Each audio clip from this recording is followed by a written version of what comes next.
Kung Fu Panda 4 feels cheap. It doesn't really feel like a movie, it feels more like an episode from a TV show. An episode that doesn't do anything, doesn't add anything to the show, and doesn't take anything away from the show. It's just there. Honestly, I'm scratching my head trying to figure out the purpose of this movie.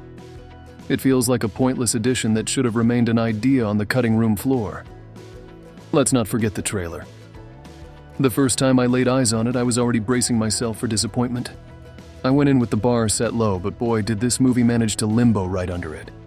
It's like they say, when the trailer is as dull as dishwater, the movie is usually a total washout. And guess what? It was even worse. Talk about outdoing yourself.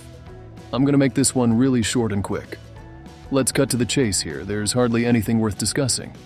In Kung Fu Panda 4, Po is now gearing up to be the spiritual guru of the Valley of Peace.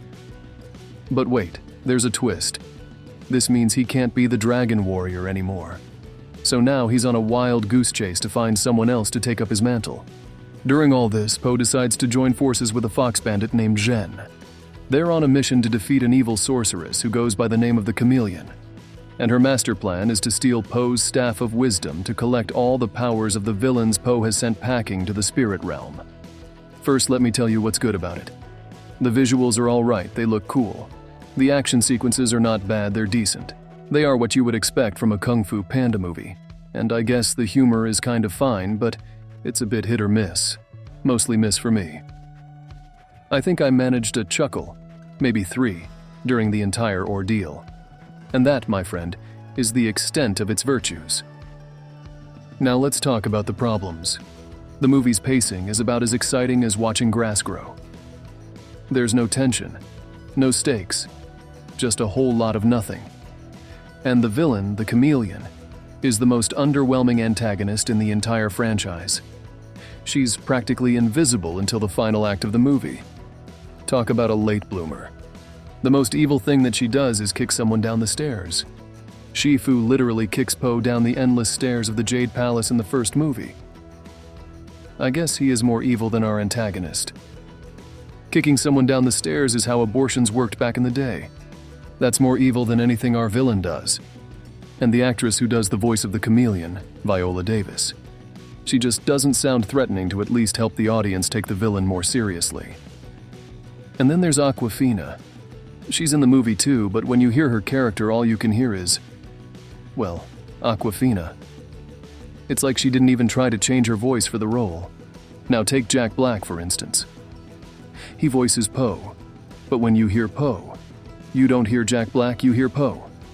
He also voices Bowser, and when you hear Bowser, you don't hear Jack Black or Po. That's how voice acting is supposed to work. But with Awkwafina's character, not so much. It's just Awkwafina being Awkwafina. And let's talk about Po. He's supposedly gearing up to become a spiritual leader in this movie. But does he show any growth or development? No. He's been stuck in the same rut since the second movie. It's like watching a rerun. Don't get me wrong.